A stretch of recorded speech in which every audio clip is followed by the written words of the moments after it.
Hey guys, sorry about the belated video on this. I was out doing Australian things, like I went to a gaming cafe, which is a lovely segue into what I'm about to bring you today, which is a first impression of Sword Art Online.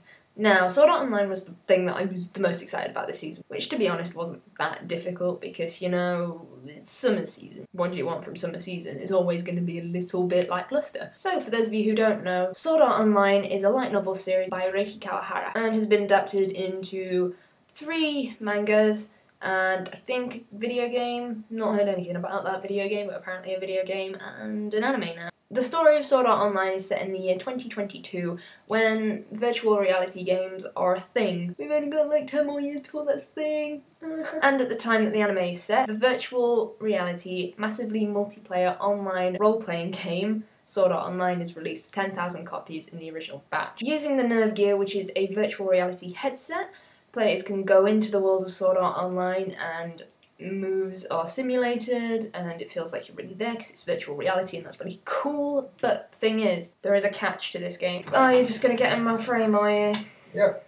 Sword Art Online is created by a man called Akihiko Kabaya, who has decided that this game no longer has a logout option and is evil for an unexplained reason. The way that you get out of the game is by clearing it and finishing the game. If you die in the game, you die in real life because the Nerve Gear has some kind of microwave thing in it, it's going to explode and it's going to be bad. So the story so far mainly follows Kirito, who was a beta tester, and he meets up with a guy called Klain. Basically, I think the reason that Klain and Kirito met up in the first place was because they needed a way to basically explain why things were why they were, because he was a beta tester, he has this prior knowledge, which is really convenient for us because he can explain how moves work and how things like that work, and it's really a ball of convenience for us, basically. So, A1 Pictures are the main producers of this show, and they have done shows such as Anohana Sis, Space Brothers, what else have they done?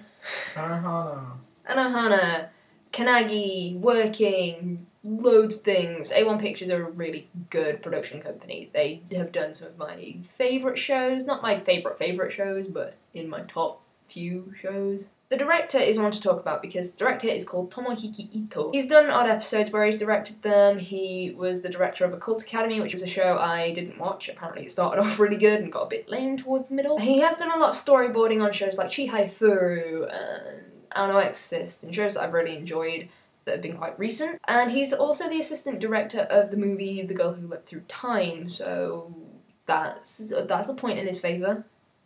That's a big point in his favour because that film was really good and it was amazing, it was colourful, it was really well animated, it was so good, so good, so good, So good. so good. My big problem with this show is the fact that we have to wait a week for the next episode. No! The thing that I want to say to you guys is that I'm kind of interested in doing episode reviews on this one. I'm not too sure if I will do them definitely. I need to know that people would be interested in that, so if you are interested in that, let me know down below. So basically, I really enjoyed this first episode. It was a really, really strong first episode that was a good step into the world of Sword Art Online. Not too sure what the evil dude's about and why he's doing what he's doing, but we'll find out, I guess, or I hope. Anyway, that's, I think, all I've got for you guys. Go and watch the first episode if you haven't already. It was really good. I think it's going to be a highlight of this season. I think that's everything I have for you, so I'll see you guys next time. I nearly did a Kurt then. Nearly did a Kurt.